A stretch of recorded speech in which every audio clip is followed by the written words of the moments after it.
lebih tenang dalam menjalani kehidupan. Karena sekarang banyak yang nggak tenang gitu. Masya Allah. Ya, antum dikasih payung karena lagi musim hujan.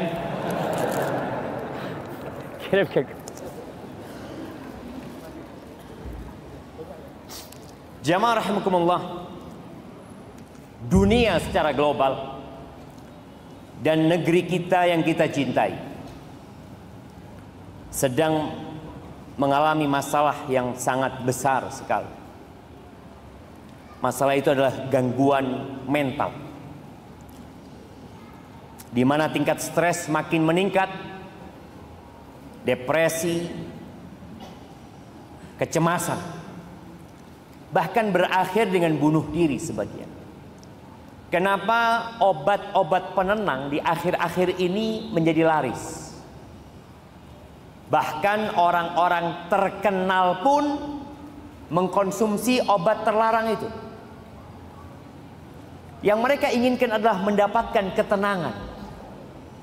Mereka tanya studi penelitian tentang gangguan mental ini.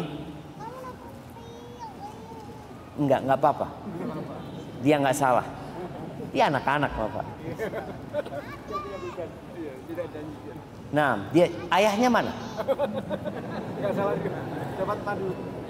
1 dari 3 remaja itu mengalami masalah kesehatan mental. Remaja ya. Yang mereka adalah harapan masa depan negeri ini. Kita tahu yang tua-tua akan mati. Yang setengah tua juga akan mati. Siapa yang akan melanjutkan? Yang remaja-remaja. Yang saat ini mereka memiliki banyak sarana hiburan. Namun ternyata hiburan itu tidak membuat mereka tenang jiwanya, lembut hatinya. Dan 1 dari 10 orang Indonesia, kalau tadi remaja 1 dari 3, kalau dari keseluruhan penduduk negeri ini 1 dari 10 itu mengalami gangguan mental. Tapi masalahnya di mana gitu loh. Padahal kalau kita bandingkan sarana hiburan yang dimiliki oleh orang-orang tua kita dengan sarana yang dirasakan oleh anak-anak kita, ya tidak berbanding lurus, jomplang jemaah. Dulu kalau bicara hiburan umum masyarakat, mereka itu nonton TV. Ketika TV masih hitam putih. Anak ingat di masyarakat itu, biasanya kalau hari Ahad dulu, mereka kumpul di rumah salah satu warga yang punya TV. Nonton bareng-bareng hitam putih. Seahad sekali. Bayangin. Selesai. Ketika anak SD, kita nggak pernah sibuk nonton TV. Kenapa? Karena TV-nya cuma TVRI. Dan kita dipaksa oleh sekolah untuk nonton TV. Siapa yang ingat? Ada paksaan dari sekolah nonton TV. Apa paksaannya? Nah? Oh enggak. Ini tiap pekan kadang-kadang ada tugas dari sekolah nonton TV. Apa? Dunia dalam berita, kasih hadiahnya. Nah, kasih madu buat aku. Dunia dalam berita. Jadi kita itu suruh nyatet berita. Laporan, padahal kita sudah ngantuk. Karena kalau nggak salah jam berapa? Jam 9. Jam 9, ndak ono arek tangi jam 09. Turu kan. Tidur mereka. Karena anak-anak pada waktu itu sibuk dengan hiburan fisik. Ya, kita ngaji dilanggar. Sebelum ngaji main dulu ya. Kadang-kala ndak ngaji juga. Main terus sampai habis Isya. Habis Isya nggak langsung pulang ke rumah. Itu masih ada dulu namanya benteng-bentengan. Tahu? Masih ada sekarang? Nggak ada sekarang. Itu kita kan kalau kena dipukul punggungnya ya. Kita main pakai tiang listrik ya. Allahu Akbar. Tapi ternyata orang-orang pada saat itu bahagia. Tenang hatinya. Mereka tidur enak. Sehat. fisiknya sehat, jiwanya nggak terganggu. Kenapa di masa sekarang ini ketika hiburan itu ada di tangan? Setelah TV hitam putih, dulu ada bioskop. Bioskop pada tutup. Sekarang orang itu mau hiburan di tangan. Bahkan dia bisa nonton 24 jam segala macam tonton. Tapi ternyata itu menjadi penyebab gangguan mental. Transportasi. Dulu kita kemana-mana jalan kaki. Yang punya sepeda motor itu cuma orang kaya. Kita kalau ngeliat orang naik sepeda motor tuh, ya Allah ya, seneng gitu. Anak kalau jalan-jalan, ya sudah, 7 kilo jalan kaki. Pulang kadang kala capek naik ojek. Tapi mau naik ojek itu mikir aja, ya Allah duit eman-eman gitu ya. Akhirnya kita naik ojek. Sekarang anak-anak SD naik motor listrik. Anak SD. Artinya secara fisik 10 tahun ke depan bermasalah dengan fisik dia. Di saat dia harus tumbuh kembang dengan aktivitas melatih organ tubuhnya, nggak ada. Wah, anak SD. Anak punya anak mau nggak boleh. Dia kelas 4, mau naik kelas 4. Anak mau nggak. Itu fulan, kelas 2 sudah naik motor listrik. Iya, jangan. Naik sepeda aja. Tapi dia ngelihat orang-orang naik motor, kepingin dia. Karena dia merasa di situ ada kenyamanan. Padahal di situ ada penderitaan. Ya, sebagian kita tidak merasa. Untuk menenangkan jiwa kadangkala perlu olah fisik. Supaya kita capek dan lelah. Para sahabat Nabi umur 15 tahun ikut perang. Sekarang umur 25 tahun perang, Ustaz. Di mana perangnya? Di tangannya. Wah, miring kanan, miring kiri. Wallah jangan. Dia hidup di dunia yang tidak nyata. Itulah yang menyebabkan hati itu jadi keras. Jiwa itu jadi tidak tenang. Jadi kalau tadi 1:3 itu berdasarkan penelitian. Tapi boleh jadi ada yang tidak termasuk dalam penelitian tersebut. Lebih besar dari itu orang-orang yang sakit jiwanya. Dulu yang namanya bullying itu sudah ada sejak kita SD. Sejak anak di pondok itu bullying sudah ada. Tahun 90-an itu. Tapi karena anak-anaknya itu hatinya kuat, nggak ada masalah. Dianggap itu hal yang lumrah. Sekarang enggak. Tadi generasinya generasi stroberi. Kena panas sedikit, layu dia. Kegencet, remek. Ahibati fillah, disebutkan bahwa di Indonesia ini ada keterbatasan layanan berkaitan dengan orang-orang yang terkena gangguan mental. Jumlah psikiater dan psikolog klinis di Indonesia ini masih jauh dari standar WHO. 1:30.000. 1 banding berapa? 30.000. Gimana satu orang ini mau ngurusin orang 30.000? Maka disinilah peran para ustadz, peran para orang tua. Bagaimana dia menjadikan hati anak-anaknya lembut, dan bagaimana membuat keluarga ini penuh dengan ketenangan. Ahibati fillah, apa sih yang membuat orang itu hatinya keras dan jiwanya tidak tenang? Maka yang pertama, banyak orang yang tak kenal dengan Tuhan. Iya. Dia mengatakan asyhadu an la ilaha illallah. Tapi dia nggak tahu siapa itu Allah. Dia nggak tahu Allahu Akbar yang dia ucapkan namanya berulang kali. Ini buat orang yang sholat. Bagaimana dengan orang yang tidak sholat? Harapan anak ada penelitian yang diadakan nanti untuk meneliti berapa persen umat Islam yang tidak sholat. Tapi nanti diteliti lagi berapa persen jumlah umat Islam yang tidak ke masjid kecuali Jumat. Di situ kita akan tahu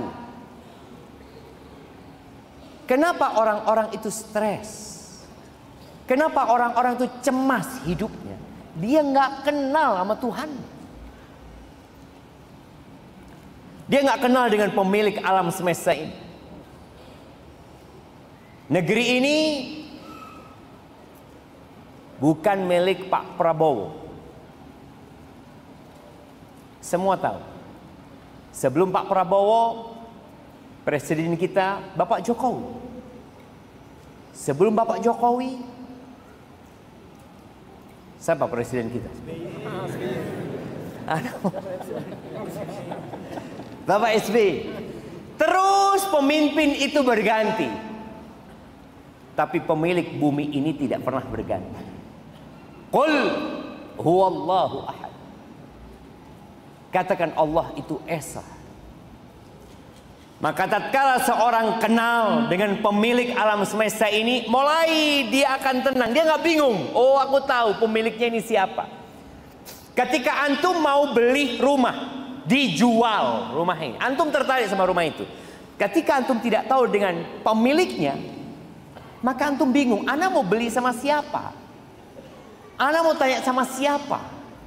Makanya kadang-kala di depan rumah itu dikasih tulisan dijual tanpa perantara. Oh, tar. Dan siapa yang membuat tsunami itu terjadi? Kita jadi tenang. Karena kita tahu pemiliknya satu, Allah Jalla Jalaluhu. Yang kedua, yang membuat orang itu tidak tenang, karena dia nggak tahu dengan tujuan dia hidup. Kenapa dia hidup? Coba antum keluar rumah naik motor. Antum hidupkan itu motor, antum pakai helm, antum naik dengan tanpa tujuan. Kira-kira apa yang akan terjadi sama orang ini? Kalau nggak nabrak orang, nanti mas, ditanya mau kemana kau gitu? Bingung dia jalan. Mungkin dia lihat jalan yang gelap, kemudian terang. Dia tidak punya tujuan. Makanya manusia yang dengan harta dia jadi tenang, tidak. Dia berpikir, ana di PHK. Mungkin kalau ana tidak di PHK, hidup ana akan tenang. Covid kemarin ini dibanding dengan saat Covid, sekarang lebih baik. Masa Ustaz? Antum merasakan bagaimana di saat Covid kondisi manusia. Pesawat itu tidak terbang. Masjid tutup. Masjidil Haram tutup.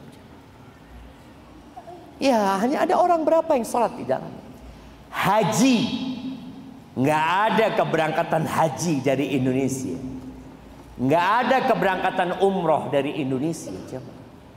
Hotel-hotel di daerah wisata bangkrut. Sekarang lebih baik. Covid itu datang agar orang sadar dengan tujuan hidup. Agar mereka tahu kenapa mereka diciptakan. Agar mereka faham bahwa yang namanya virus yang tidak dapat dilihat dengan mata telanjang, ternyata dia bisa membuat pesawat tidak terbang. Dia bisa membuat pilot-pilot pesawat itu jual gorengan. Virus itu jamaah. Subhanallah. Maka di sini orang yang tidak tahu dengan tujuan hidup nggak akan tenang hidup. Yang ketiga, orang yang tidak faham Jalan apa yang... Berapa banyak orang yang salah dalam mengenal Tuhan, dalam mendekatkan diri kepada Sang Pencipta. Ia tersesat, ya dia nggak akan tenang.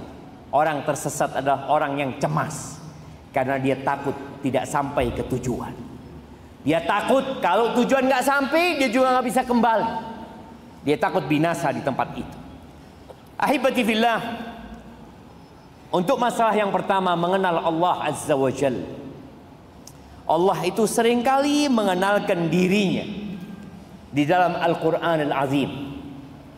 Allah mengenalkan dirinya dengan ayat-ayat yang kita baca dan dengan ayat-ayat yang Dia ciptakan. Orang yang mau memahami tentang ayat-ayat itu, maka dia akan merasa tenang. Ketika dalam kondisi susah, dia tahu yang ngasih rezeki aku itu Allah. Ketika dia sakit parah, kemudian dokter mengatakan angkat tangan semuanya, dia yakin dari awal ketika aku berobat, aku tahu yang menyembuhkan aku adalah Allah Azza wa Jalla. Maka bagaimana Nabi Ibrahim ketika mengenalkan Allah kepada kaumnya, di antara yang beliau ucapkan, wa idza maridtu fahuwa yashfin. Kalau aku sakit, Dia yang menyembuhkan aku. Ahibati fillah, tadi imam kita salat maghrib membaca, nah, di rakaat pertama baca apa tadi? Nah, Al-Baqarah. Kalau baca Al-Baqarah, ya nggak selesai kita kajian sekarang. Apa yang dibaca sama imam? Iya, suratnya surat Al-Baqarah. Ayatnya 6.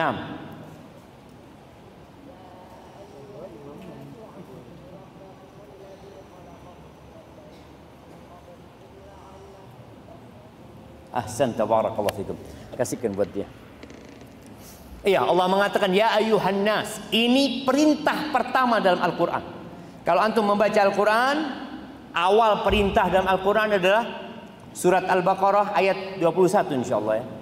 Allah mengatakan ya ayuhan nas. Wahai umat manusia, u'budu rabbakumul ladzi khalaqakum walladzina min qablikum. Beribadahlah kalian, sembahlah Tuhan kalian yang menciptakan kalian, yang menciptakan kita dan menciptakan orang-orang sebelum kita. Bapak kita siapa yang menciptakan? Allah Azza wa Jalla. Mbah kita Allah, mbah-mbah kita Allah. Agar kalian bertakwa kepada Allah Azza wa Jalla, agar mencapai tingkat takwa. Ketika orang bertakwa, selesai urusan. Dia akan mendapatkan semua kebahagiaan dunia dan akhirat. Surga itu kata Allah, uiddat lil muttaqin. Disediakan untuk orang-orang yang bertakwa. Tapi kemudian Allah mengenalkan dirinya. Alladzi ja'ala lakumul arda firasha was samaa'a binaa'a wa anzala minas samaa'i ma'an fa akhraja bihi minas thamarati rizqan lakum fala taj'alu lillahi andada wa antum ta'lamun. Engkau sembahlah Allah gitu loh. Siapa Allah itu? Dia yang menjadikan bumi ini hamparan. Hari bintang-bintang menghiasi langit. Dari langit itu, dari awan itu air. Kemudian Allah yang menumbuhkan tumbuh-tumbuhan. Ketika orang kenal sama Allah, dia akan tenang. Beda dengan manusia yang Tuhannya banyak, yang sesembahannya banyak. Makanya Nabi Ibrahim alaihissalam ketika menghancurkan berhala-berhala yang disembah oleh kaumnya, kemudian satu berhala paling besar tetap dikasih kapak di situ. Nabi Ibrahim disidang, ditanya Nabi Ibrahim, "Anta fa'alta hadza bi alihatina ya Ibrahim?" Wahai Ibrahim, apakah engkau yang melakukan ini kepada Tuhan-Tuhan kami? Kata Ibrahim, "Bal fa'alahu kabiruhum hadza." Aku yang menghancurkan. Yang menghancurkan itu yang paling besar. Tuh. Kalian nggak percaya kan? Fas'aluhum, tanyakan kepada yang hancur itu. In kanu yantiqun, kalau mereka bisa bicara. Kata mereka, satu ayat yang kita baca dalam sehari ya minimal 6 kali.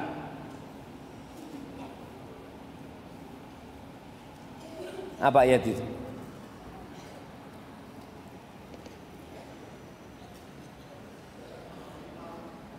Al-Ikhlas. Cuma 6 kali antum baca, kurang berarti antum. Enggak, bukan Al-Ikhlas. Nah, ayat kursi. Coba sebutkan kapan antum baca ayat kursi? Habis sholat subuh, zuhur, duha juga. Waduh, baru dengar. Subuh, zuhur, asar, maghrib, isya, mau tidur. Masya Allah. Masih ada hadiahnya. Kasih payung biar nggak kehujanan. Bismillah.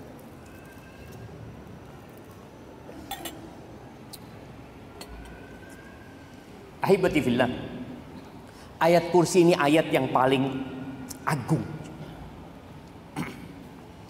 Jadi dari semua ayat-ayat Al-Quran yang paling agung adalah ayat kursi. Ayat kursi ini ada 10 kalimat. Jadi ada 10 penjelasan Allah tentang dirinya. Allah mengenalkan diri. Kita disuruh kenal Allah. Kita baca waktu pagi. Allahu la ilaha illa huwal hayyul qayyum sampai selesai. Banyak di antara kita yang membaca ayat kursi tapi sekedar membaca untuk mendapatkan fadilah. Ya, fadilah yang baca ayat kursi di waktu pagi dan petang insya Allah nggak akan diganggu sama setan.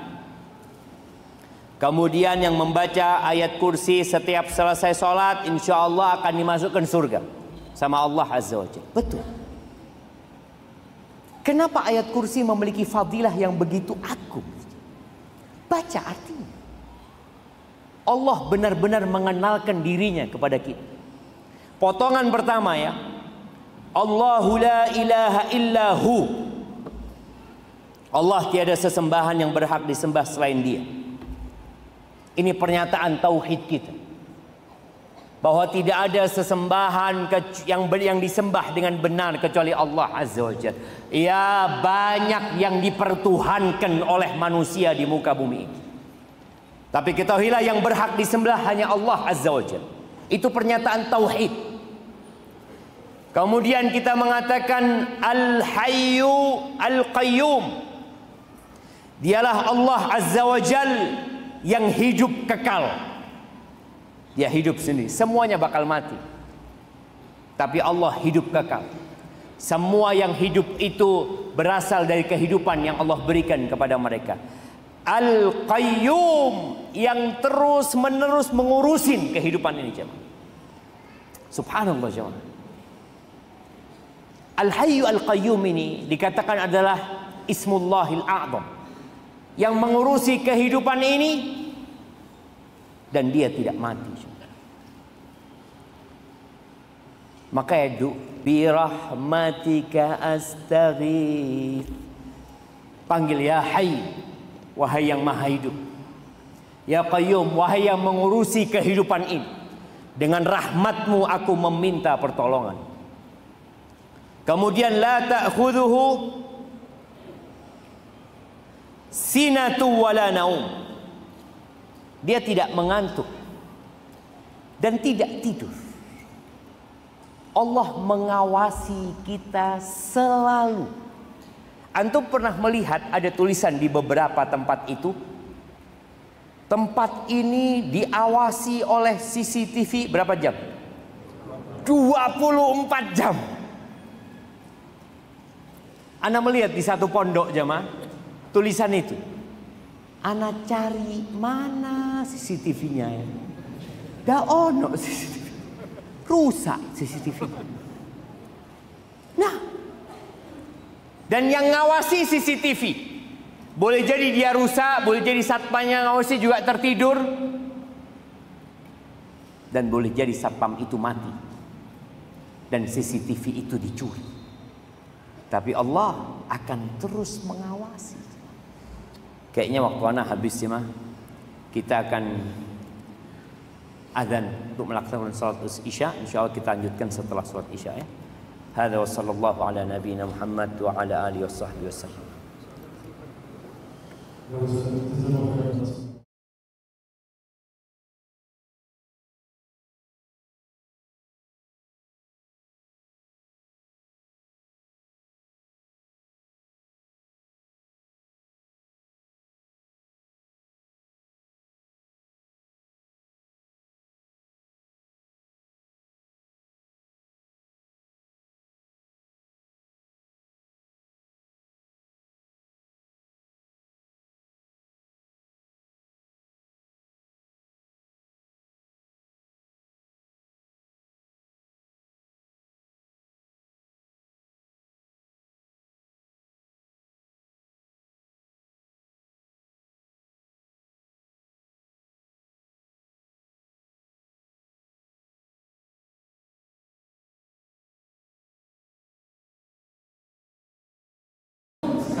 Baik, jemaah sekalian, untuk dingin. Betul? Oke. Dan kajian nanti selesai pada pukul 20 bisa kegiatan.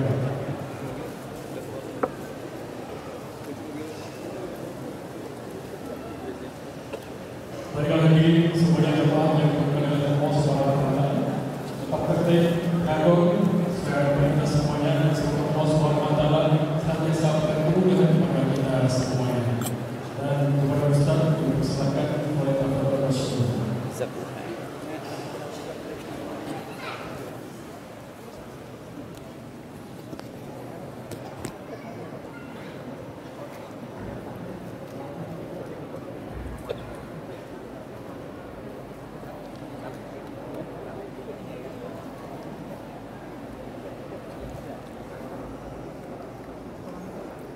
Alhamdulillah.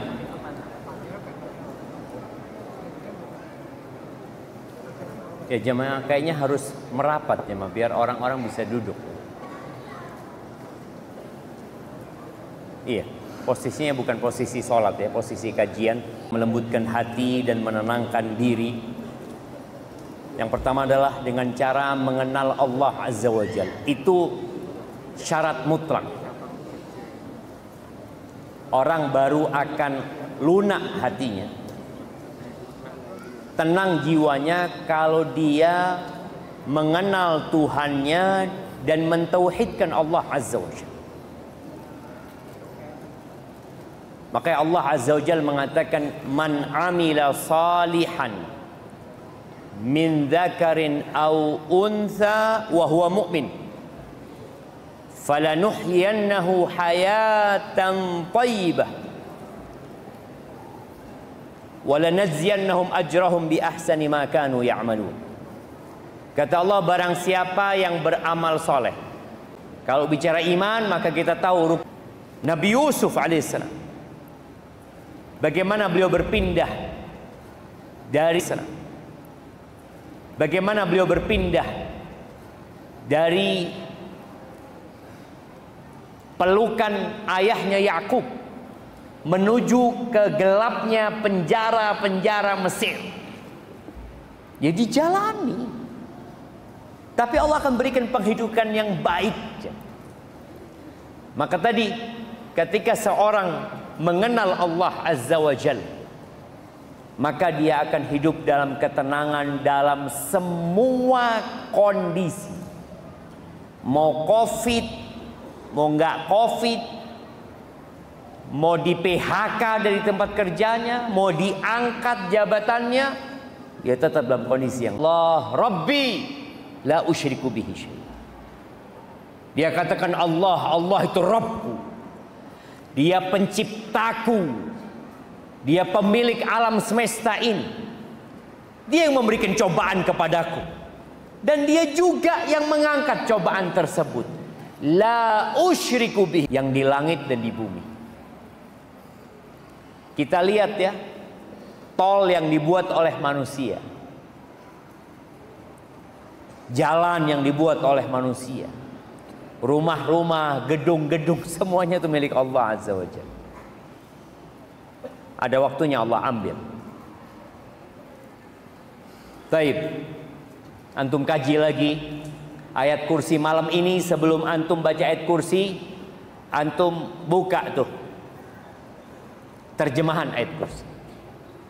Antum baca ayat kursi dengan mentadabburinya, karena dengan itu antum akan menjadi tenang. Ahibati fillah. Yang kedua tadi berkaitan dengan mengetahui tujuan hidup. Kita tuh harus memecah rutinitas yang menyebalkan, yang menjenuhkan. Sebagian orang rutinitasnya itu, kalau dulu sebelum adanya media sosial ini, ya dia hanya berpikir pagi bangun berangkat kerja, kemudian dapat duit, dia makan, dia penuhi kebutuhan keluarga, dia kawin, dia punya anak, terus seperti itu rutinitas. Ada yang rutinitasnya seperti tiap hari ya. Subhanallah jemaah. Ternyata video-video pendek itu bahaya sekali. Membuat otak kita tumpul. Makanya banyak orang kalau dengarkan kajian panjang, kalau online ya, berapa menit kira-kira dia tonton kajian panjang ini? Waktu masa Covid ya, Masya Allah ya. Kan kajian online, pakai Zoom dulu, pakai Skype, Google Meeting apalah. Itu kan Ana bisa melihat yang nonton Ana kajian. Kadang-kala Ana lihat yang nonton itu pakai celana pendek ya. Tahu-tahu ditinggal Ana sama dia. Oh ternyata dia ambil mie goreng. Dia nonton sambil makan mie goreng. Ya alhamdulillah masih dengarkan kajian, Itu di masa Covid ya. Karena memang nggak bisa datang ke masjid. Tapi ternyata semakin kesini orang semakin kecanduan dengan online. Nggak apa-apa sih dimanfaatkan. Tapi di online itu disediakan video-video pendek. Ya mungkin di TikTok ada, di IG ada, di YouTube juga ada ya. Yang pendek-pendek itu. Akhirnya manusia nggak bisa konsentrasi panjang. Tumpul akalnya dia. Baca buku enggak. Mungkin baca buku 2 menit udah capek. Baca Quran Ramadan aja. Ada bapak-bapak yang kalau tanggal 29 Sya'ban tanya sama istrinya, "Dek, mana Quranku?" Loh, kata istrinya, "Sudah saya wakafkan ke Masjid Jami." Karena tidak pernah dibaca Qurannya. Seorang yang mengetahui tujuan hidup, dia akan terlepas dari rutinitas itu. Ana ingat dengan satu orang jemaah, yang dia termasuk yang menginspirasi Ana untuk ya jadi lebih baik ya. Ketika Ana di pondok, Ana melihat ada satu orang tiap hari sholat di masjid, naik sepeda dia. Di saat waktu itu sholat berjamaah di masjid masih sepi. Ya tahun 90-an. Antum kalau lihat masjid tahun 90-an itu isinya siapa? Imam sama muadzin. Orang tua nggak semuanya cuma imam sama muadzin. Ya adalah orang tua yang sadar. Anda melihat dia ini rajin ke masjid di saat nggak ada orang kampung yang ke masjid. Isinya masjid cuma anak-anak pesantren. Tapi dia datang. Anda tanya sama dia, "Bang, abang kok Anda lihat rajin ke masjid?" Kata dia. "Iya, Anda ini udah berkeluarga. Anda tiap hari kerja. Pagi ke pasar, Anda jualan ya. Besoknya kayak gitu lagi, besoknya kayak gitu lagi. Ana mikir, apa hidup ini cuma seperti ini gitu ya? Apa seperti ini hidup itu? Apakah aku diciptakan hanya untuk itu? Untuk cari makan, kemudian dibuang jadi kotoran, kemudian besok pagi kerja lagi. Kerja lagi, dapat duit ditumpuk. Akhirnya dia datang ke kajian katanya. Dia semakin tahu kenapa dia diciptakan. Allah Azza wa Jalla mengatakan, "Wa ma khalaqtul jinna wal insa illa liya'budun." Tidaklah aku ciptakan bangsa jin dan manusia kecuali untuk mengabdi kepada aku, untuk beribadah kepadaku. Gunung yang menjulang tinggi, lautan yang penuh dengan ikan, binatang-binatang Allah ciptakan semua untuk manusia, dan manusia diciptakan untuk mengabdi kepada Tuhannya. Ketika kita faham dengan tujuan hidup kita, maka kita akan sadar jemaah, kita akan tenang hidupnya. Oh, aku itu diciptakan untuk itu. Dia bekerja, dia buka usaha, dia menikah, dia punya anak. Dia tahu dengan tujuan hidup. Semua itu hanya sarana. Tujuannya adalah mengabdi kepada Allah Azza wa Jalla. Dia akan mati meninggalkan dunia ini. Semua yang dia miliki akan kembali kepada pemiliknya yang hakiki. Maka jangan sampai kita bertujuan dalam hidup ini untuk dunia. Dunia ini bukan tempat tinggal. Masya Allah, anak baru baju coklat. Antum kenal sama yang kiri antum? Belum? Ya Allah, kenalan dulu. Yang lainnya kenalan semuanya. Kenalan sama yang kanan, ketanya namanya, dari mana, apa profesinya. Baru anak lanjut. Ya Allah. Mama juga di atas ya. Mama di atas saling bertanya. Tadi imam kita di maghrib itu membaca surat Al-Hujurat. Innamal mu'minuna ikhwah. Orang-orang beriman itu saudara jemaah.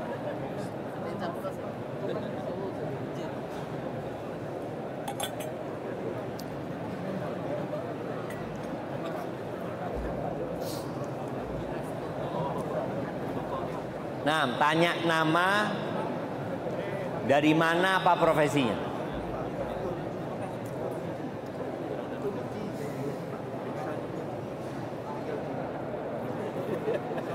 Iya, yang pakai baju antum. Udah kenal sama yang kanan antum? Nggak kenal?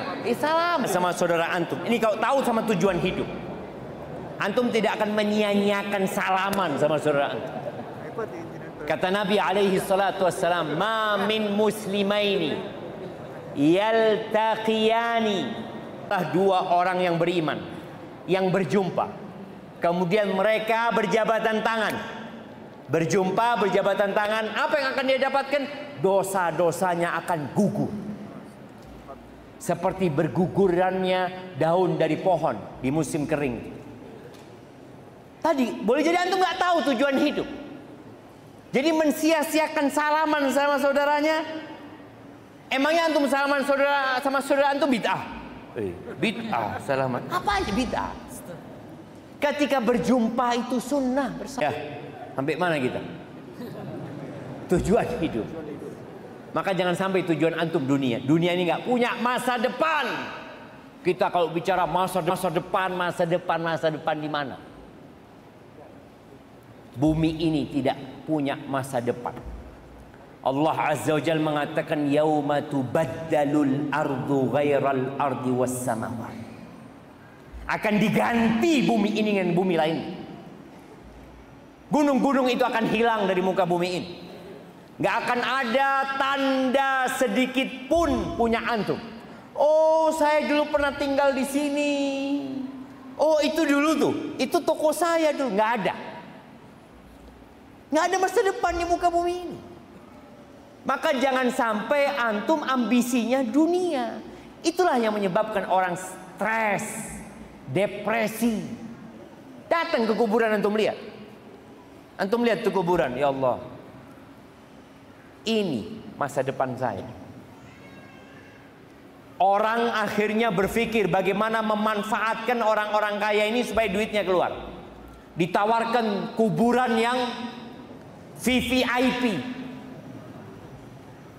mahal, bagus, tidak ada. Engkau jadi bangkai. Emangnya kalau di VVIP itu nggak jadi bangkai? Enggak, Ustaz. Ahammahu ja'alallahu faqrahu baina ainai wa syattata alaihi syamlah walam ya'tihi minad dunya illa ma qaddara lahu. Barang siapa yang dunia menjadi ambisinya, maka Allah akan bikin orang itu stres, depresi, hidup dalam kecemasan. Allah akan jadikan kemiskinan di antara kedua matanya.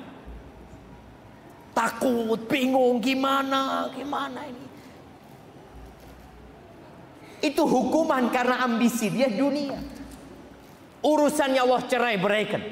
Tadi dia nggak bisa menikmatin hidup ini, nggak bisa tenang dia. Sholat di masjid nggak bisa. Ketika dikumandangkan hayya 'alas shalah. Nih kita dekat alun-alun ya. Di alun-alun dengar nggak orang hayya 'alas shalah? Dengar nggak? Kok nggak kesini? Nggak denger berarti. Nggak denger dia. Antum tahu orang kalau sibuk dengan sesuatu, padahal dunia ini sudah ditulis takdirnya, rizkimu sudah ditulis, nggak perlu kok capek-capek, lelah-lelah, nggak penting itu stres. Emangnya kalau stres pulusnya tambah banyak? Itu nggak seharusnya dia itu galau hidup, cemas, nggak. Kenapa? Fa innal ghamma la yanfa. Galau itu nggak ada manfaatnya. Wa innaka latahdi ila siratil mustaqim. Beliau memberikan petunjuk kepada jalan yang lurus. Itu jalan menuju kepada Allah Azza wa Jalla. Maka kita perlu mengikuti Nabi alaihi salatu wassalam. Kalau ingin hatinya tidak keras, kalau ingin jiwanya tenang. Ma min Yahudin wala Nasranin, tidaklah orang Yahudi atau orang Nasrani yang mendengar tentang aku, thumma lam yu'min billadzi ursiltu bihi, kemudian dia enggak beriman dengan apa yang aku diutus dengannya, illa kana min ashabil jahim, melainkan orang itu akan menjadi penghuni neraka. Jadi setelah diutusnya Nabi Muhammad alaihi salatu wassalam, jalan satu-satunya menuju ketenangan jiwa, kelembutan hati, menuju kepada keabadian hakiki, itu cuma jalannya Nabi Muhammad sallallahu alaihi wasallam.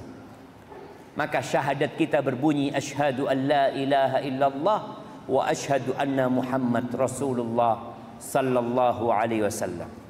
Beliau mengajarkan kepada kita banyak hal agar hidup kita tenang. Di antara yang beliau ajarkan adalah membaca Al-Quran dengan mentadabburinya. Antum sering dengar mungkin ada ungkapan tombo ati itu ada 5. Iya, ada banyak sebenarnya. Tapi di antaranya adalah 5 perkara tadi. Yang pertama adalah qiraatul Quran bitadabbur. Membaca Al-Quran dengan mentadabburinya. Usahakan antum punya kebiasaan baik sekarang.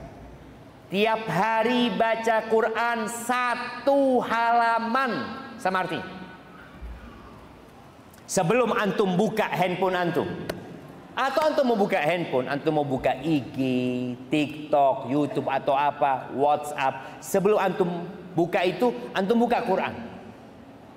Karena sekarang dengan adanya Quran di handphone ini, kita bisa menyentuhnya tanpa berwudu, tanpa bersuci. Ya udah, antum buka. Biasakan 1 halaman tiap hari. Karena kebiasaan ini akan membuat antum jadi tenang hati. Antum baca sama artinya. Kalau nggak mampu, Ustaz, 1/2 halaman. Tapi ingat tiap hari. Nggak mampu, Ustaz. Tadi ada cerita bahwa ternyata di Indonesia ini berapa persen yang belum bisa ngaji, Ustaz? 5% dari Kemenak 72. Dari Kemenak 72% yang belum bisa ngaji. Ya umat Islam, Ustaz. Kalau orang kafir tidak masuk, Ustaz. Tidak iso ngaji. Maka tolonglah sekarang saya menenangkan jiwa jemaah. Dulu orang itu malas keluar rumah.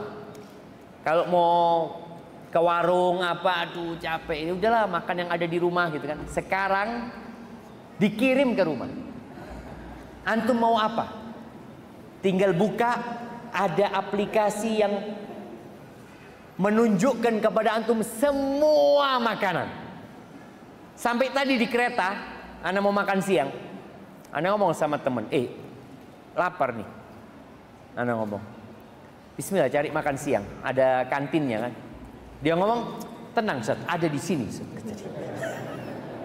Jadi ada di tangan, jadi nggak gerak badan kita nih mah. Makanan itu datang ke depan rumah kita. Subhanallah. Tanya kepada Nabi SAW tentang puasa, maka Nabi memberikan arahan kepada dia alaihi salatu wasallam, sum yauman min kulli syahr. Engkau puasalah 1 hari dalam sebulan minimal. Aku bisa lebih dari itu ya Rasulullah, udah 2 hari. Aku bisa lebih 3 hari.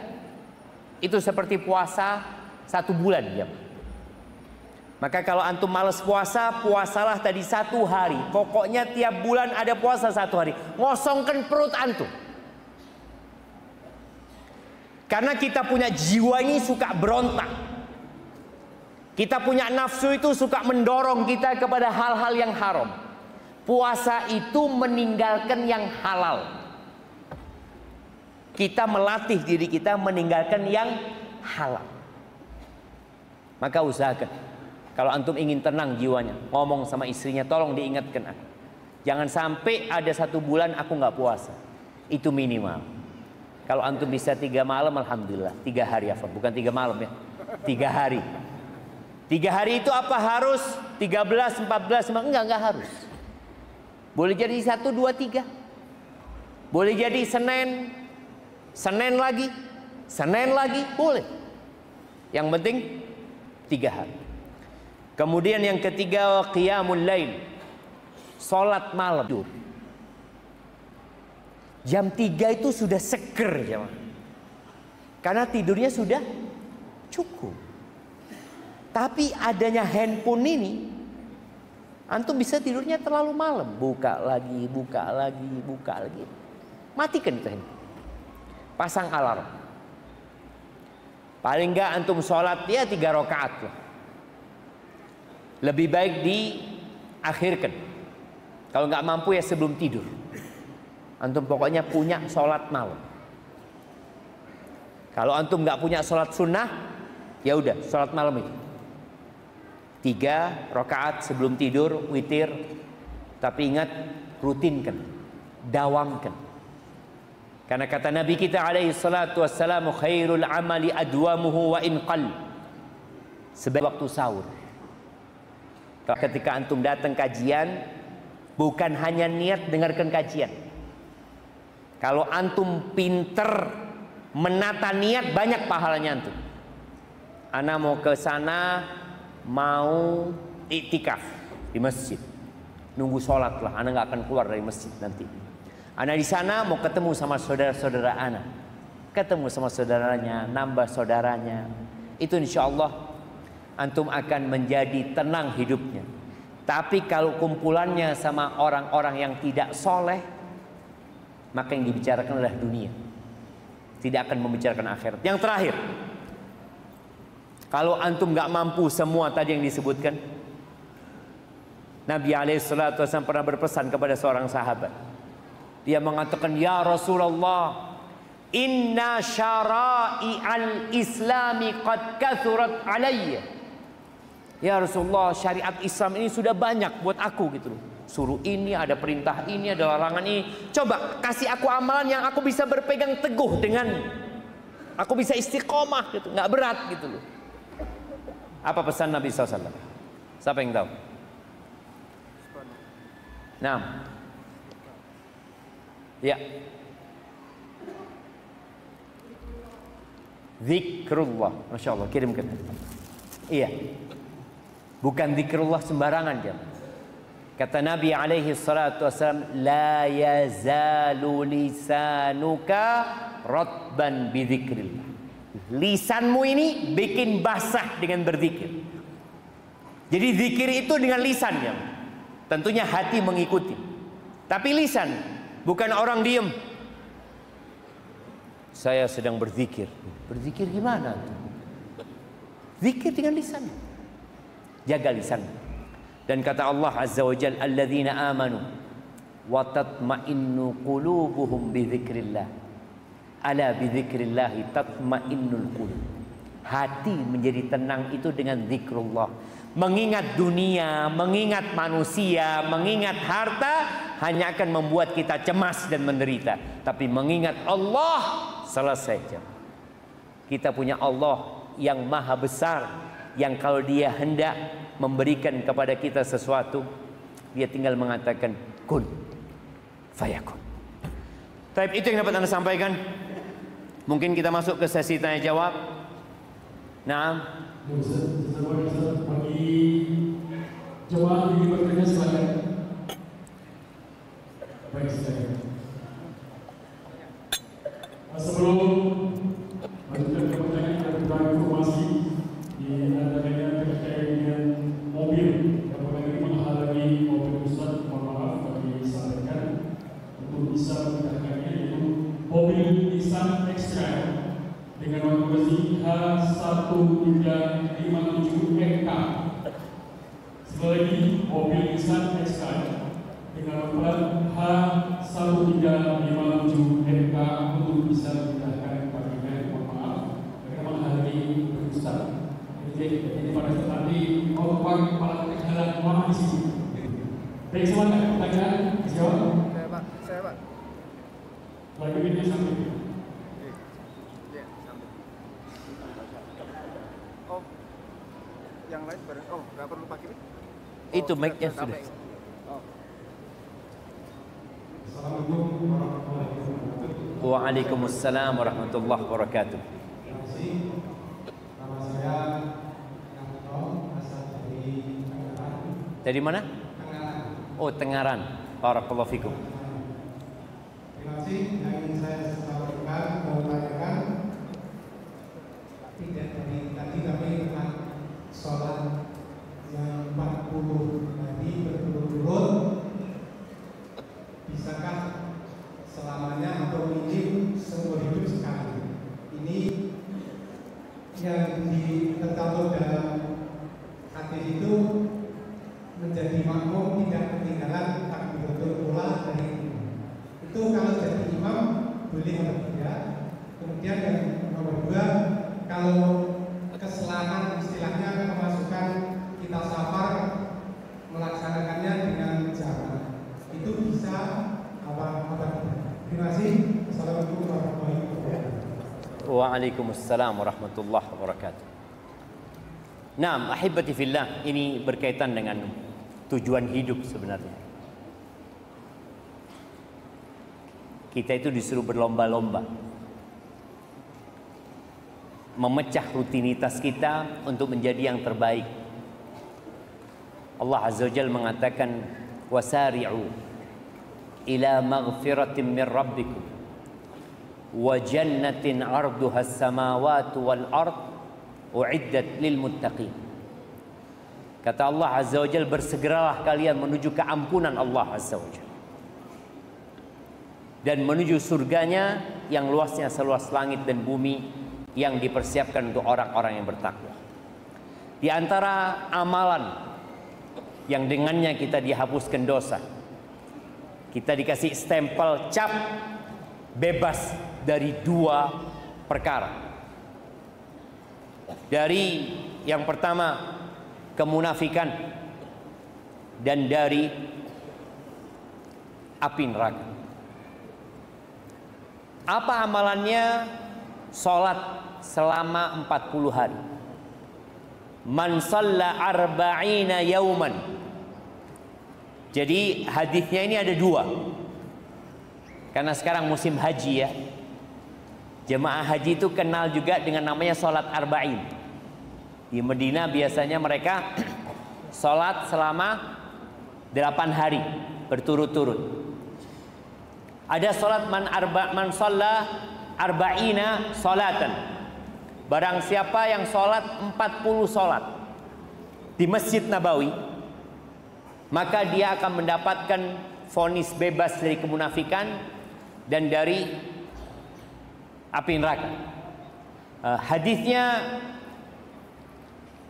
ada yang mensahihkan hadis itu sebenarnya, tapi rata-rata ulama mendhaifkan hadis. Maka kita lihat jemaah haji nggak ada masalah, dia sholat 40 sholat di Masjid Nabawi supaya ketika pulang dia lebih rajin lagi sholat berjamaah. Yang sahih yang berkaitan dengan 40 hari, dia sholat berjamaah, yudriku takbiratul ihram ma'al imam. Dia mendapatkan takbiratul ihramnya imam. Maka kutibat lahu bara'atun minan nifaq wa bara'atun minan nar. Dia akan seumur hidup sekali. Ya mudah-mudahan. Tapi jangan kemudian dia cuma mengejar 40 habis gitu gak ke masjid lagi dia. Wis mari. Karena sejatinya itu adalah pelatihan bagaimana orang memakmurkan masjid.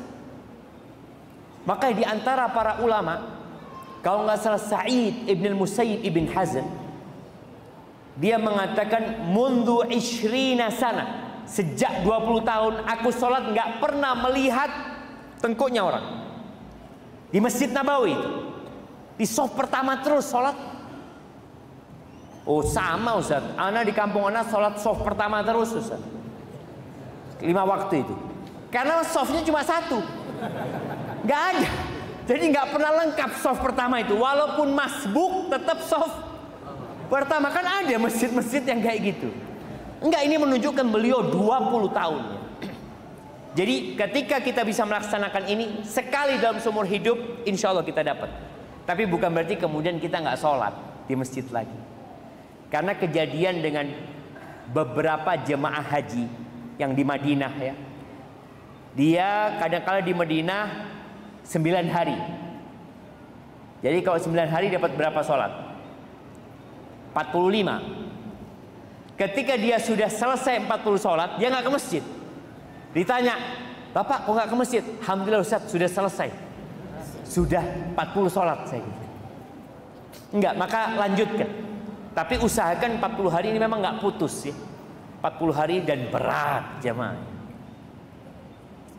Gimana Ustaz? Ini dapat takbiratul ihram ya. Artinya imamnya Allahu Akbar, ya Allahu Akbar. Bagaimana kalau dia musafir?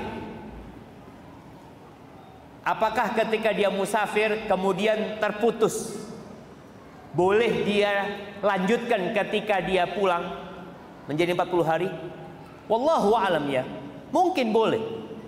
Karena orang yang dapat kafarat puasa 2 bulan berturut-turut, ketika dia sakit atau musafir nggak apa-apa, dia nggak puasa, tapi tetap dianggap bersambung gitu ya, seperti itu. Karena ada udzur yang diperbolehkan dalam syariat ya. Semoga nggak ada masalah. Jadi dia dilanjutkan lagi nanti ketika dia pulang. Gimana kalau dia jamak sholatnya? Jadi dia sholat berjamaahnya zuhur, asarnya boleh jadi sendirian, boleh jadi sama temennya. Wallahu alam. Tak tahu anak kok yang itu. Barakallahu fikum. Nah, oh ini ada pertanyaan tertulis ya, Ma. Oh, buat yang tanya kita kasih hadiah. Barakallahu fikum.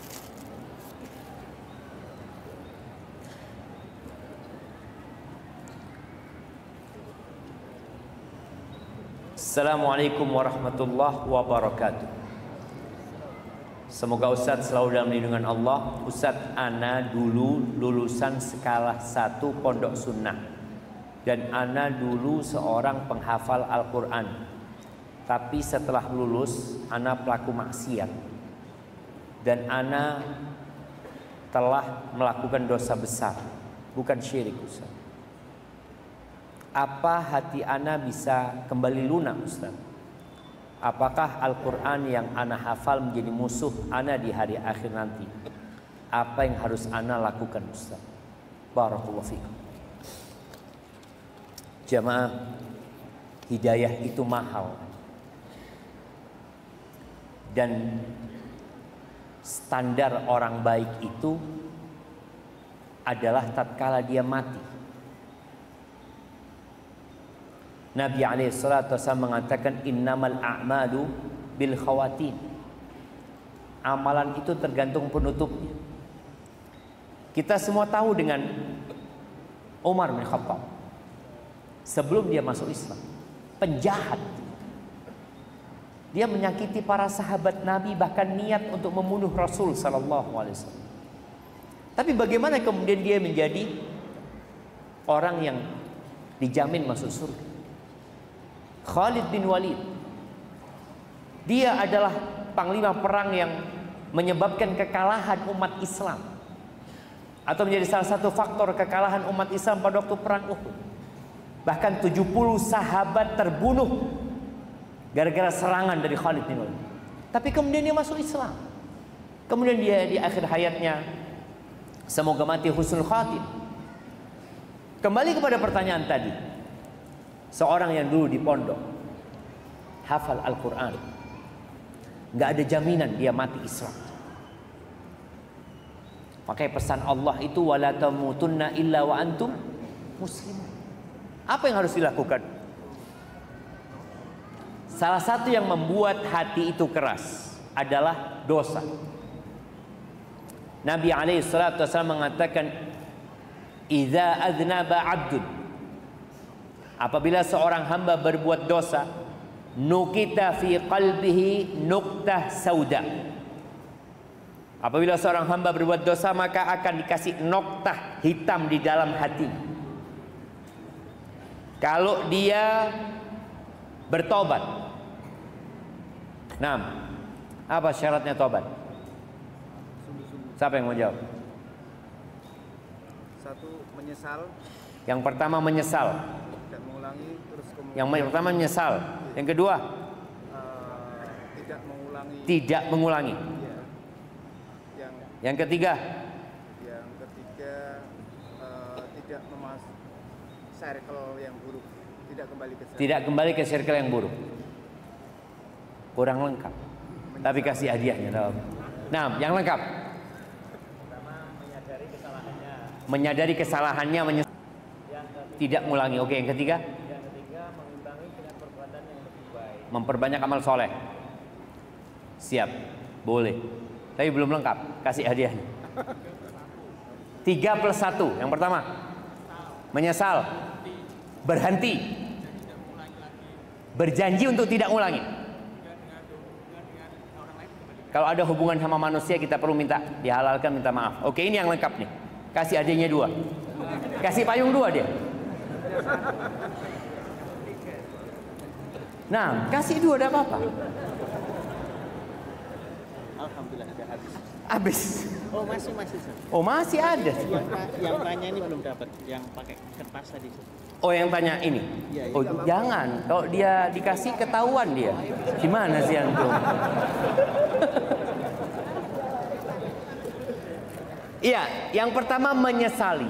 Jadi kalau tadi ketika seorang berbuat dosa akan ada noktah hitam dalam hatinya. Fa in taba wa naza' wastaghfara suqila qalbi. Kalau dia bertobat, dia tinggalkan itu dosa, dia beristighfar mohon ampun sama Allah, hatinya dibikin mulus sama Allah. Tapi kalau dia kembali berbuat dosa, nggak bertobat kepada Allah, maka tambah tuh noktah hitam. Syaratnya tobat itu tadi menyesali, yang kedua meninggalkan dosa itu. Karena ada orang menyesal tapi tetap dengan dosanya. Seperti orang yang kalah main judi online. Nyesal nggak dia? Nyesal, ya Allah, kalah.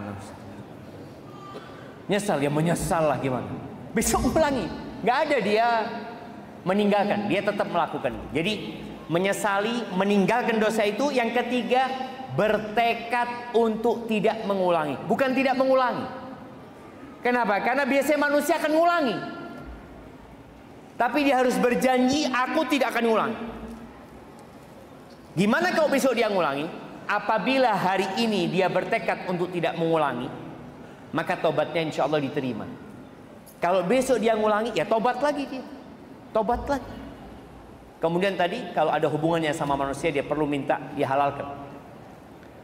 Maka kalau pertanyaan tadi, bisakah hati antum lembut kembali? Bisa. Tapi dengan cara tadi, bertobat kepada Allah dengan taubatan nasuha. Di antara penyempurna taubat tadi disebutkan keluar dari circle-nya. Kalau mungkin dia punya kawan-kawan buruk, tinggalkan. Karena ada orang yang jadi jahat bukan karena keinginan dia, tapi karena kawan-kawan dia yang mengajak dia berbuat jahat. Maka berusaha antum untuk kembali kepada lingkungan yang baik. Kemudian kalau bicara Quran antum, apakah akan menjadi musuh buat antum? Boleh jadi kalau antum gak bertobat. Karena Nabi SAW mengatakan wal Qur'anu hujjatun laka au alaik. Quran itu adalah pembela buat engkau pada hari kiamat atau jadi penuntutmu pada hari kiamat. Dia menggugatmu pada hari kiamat. Ahibati fillah, demi Allah, kelezatan berbuat maksiat itu hanya akan menjadi penderitaan. Berbeda dengan kelezatan membaca Al-Quran. Antum akan rasakan orang kalau berbuat dosa itu hatinya gundah, nggak ingin orang lain tahu dengan dosanya. Dan itu yang namanya dosa. Tapi ketika antum membaca Al-Quran, kata Utsman bin Affan radhiyallahu anhu, "Lau tahurat qulubukum ma syabi'at min kalami rabbikum." Kalau hati kalian bersih, kalian nggak akan pernah puas baca kalamullah tabaraka wa ta'ala. Itu firmannya Tuhan ya. Maka sayang antum sudah punya Quran, engkau baca Quran dan berusaha meninggalkan dosa-dosa itu. Insya Allah Allah itu cinta dengan orang yang taubat. Dan Allah itu gembira dengan orang yang bertobat walaupun dosanya memenuhi bumi. Kalau manusia, ya kita berbuat salah sama dia sekali, dua kali, tiga kali, mungkin dia nggak mau kenal kita lagi. Tapi sama Allah, tuh orang yang membunuh 100 orang, Allah ampuni. Dan Allah masukkan ke surga. Itu Allah Rabbul Alamin. Maka kenalilah Allah dan perbanyak istighfar. Semoga Allah bikin hati kita jadi lebih baik lagi. Baik, ini sepertinya pertanyaan terakhir jemaah. Allah sudah cukupi semuanya. Rumah, kendaraan, usaha, keluarga yang utuh. Apa masih ada kaitannya dengan dosa sebelumnya Ustaz? Atau anak yang hilang tujuan karena hutang sudah lunas? Mohon sarannya Ustaz. Barakallahu fikum. Nah, ahibati fillah, manusia itu kadangkala kalau punya maksud, dia jadi baik. Dia bisa menangis memohon kepada Allah Azza wa Jalla. Ketika yang dia inginkan sudah dia dapatkan, udah biasa lagi dia menjalani kehidupan. Ketahuilah ada satu hal yang kita nggak tahu kita selamat atau tidak, yaitu sirat yang berada di atas neraka Jahannam. Diceritakan tentang Tawus ya. Anda mendengarkan kajian salah satu masyayikh. Tawus ini punya rumah yang pintunya dua. Ada pintu yang lewat pasar, ada pintu yang lewat jalan. Kalau dia masuk dari pintu yang dari pasar, biasanya dia akan nangis terus. Dicari tahu sama orang, kenapa ya dia kok seperti ini. Ternyata di pintu masuk dari pasar itu ada orang jual kepala kambing bakar. Dia selalu ingat gimana kalau kepala dia yang dibakar misalnya. Karena sudah ada keputusan Allah, final keputusan itu. Semua akan lewat neraka. Semuanya. Nggak ada ceritanya orang tahu-tahu di surga. Allah Azza wa Jalla mengatakan wa in minkum illa wariduha kana ala rabbika hatman maqdiyah. Tidak ada satupun di antara kalian melainkan akan melewatinya. Itu sudah keputusan Allah yang nggak bisa dirubah. Tsumma nunajjil ladzina taqaw. Kemudian kami menyelamatkan orang-orang yang bertakwa. Jadi semua akan melewati neraka, iya. Jadikan akhirat itu tujuan kita yang paling utama. Sehingga kalau tadi kita punya utang, urusan dunia, kita doa ya, minta sama Allah. Tapi ketika tujuan akhirat kita yang hakiki, kita biasa-biasa aja mintanya. Nabi kita alaihi salatu wassalam sholat sampai bengkak kaki. Pernah juga Nabi alaihi salatu wassalam ketika beliau bermalam di rumahnya Aisyah, lagi ngobrol sama Aisyah, Nabi itu ngomong, Aisyah, boleh nggak aku malam ini mau bermunajat sama Tuhanku? Ya Allah, ya. Tuh Nabi bagaimana menghormati istrinya. Istrinya punya hak. Tapi hari itu, malam itu Nabi SAW sedang ingin bermunajat kepada Allah Azza wa Jalla. Kata Aisyah, ya Rasulullah, aku tuh gak suka berpisah sama engkau. Tapi aku suka apa yang kau suka ya Rasul. Akhirnya Nabi sholat, sallallahu alaihi wasallam. Sholat sampai subuh. Disebutkan itu Nabi nangis. Menangis sampai membasahi jenggotnya. Setelah itu basah pangkuannya, basah tanah yang di depannya sallallahu alaihi wasallam. Ketika waktu subuh, Bilal datang mengatakan, ya Rasulullah, udah waktunya sholat. Bilal melihat Nabi alaihi salatu wasallam menangis. Bilal mengatakan, ya Rasulullah, qad ghafarallahu laka ma taqaddama min dzambika wa ma ta'akhkhar. Udah selesai ya Rasulullah. Dosa-dosamu udah diampuni sama Allah, gitu. Yang lalu dan yang akan datang. Kenapa engkau masih seperti ini? Itu Nabi alaihi salatu wasallam. Beliau mengatakan, afala akun abdan syakura. Apa enggak seharusnya aku menjadi hamba yang bersyukur kepada Allah Azza wa Jalla? Di sini kita kadangkala lupa dengan pemberian Allah kepada kita, dengan karunia Allah kepada kita, dan kita berpikir dosa kita udah selesai. Ana dulu punya dosa itu yang urusan riba, sekarang udah enggak. Wallah jamaah, manusia itu terus berbuat dosa. Abu Bakar As-Siddiq radhiyallahu anhu ketika minta doa sama Nabi alaihi salatu wasallam, Abu Bakar dijamin masuk surga. Kalau bicara amalan Abu Bakar jangan ditanya. Sampai ketika Nabi alaihi salatu wasallam menjelaskan tentang pintu-pintu surga, ada yang akan dipanggil dari pintu sodako, dari pintu puasa, pintu sholat. Abu Bakar tanya, ya Rasulullah, adakah orang yang dipanggil dari semua pintu itu? Kata Nabi alaihi salatu wasallam, na'am, wa arju an takuna. Aku berharap engkau jadi orang yang dipanggil dari semua pintu surga. Ketika Abu Bakar minta doa sama Nabi alaihi salatu wassalam, Nabi ngajarkan doa apa? Qul ya Abu Bakar, katakan wahai Abu Bakar, Allahumma inni zalamtu nafsi zulman katsira wa la yaghfiru adh-dhunuba illa anta faghfir li maghfiratan min 'indika warhamni innaka antal ghafurur rahim.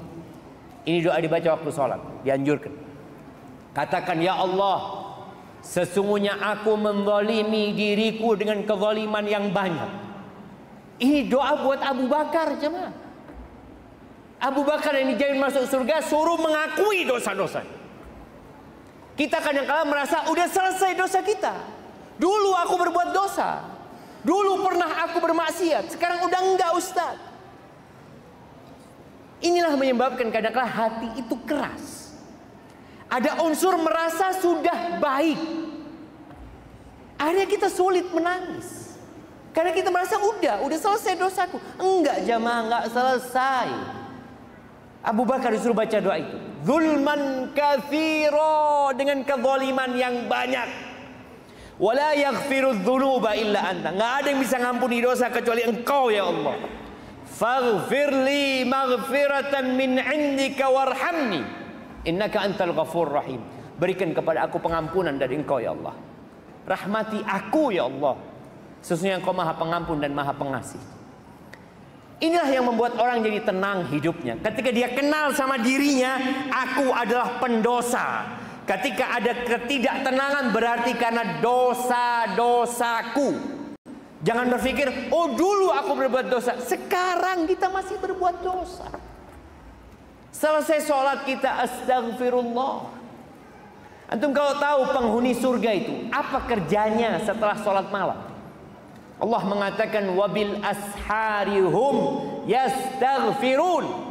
Setelah sholat malam di waktu sahur, nggak ada perasaan saya sudah sholat malam, saya sudah banyak beribadah. Lah, mereka istighfar mohon ampun kepada Allah Azza wa Jalla.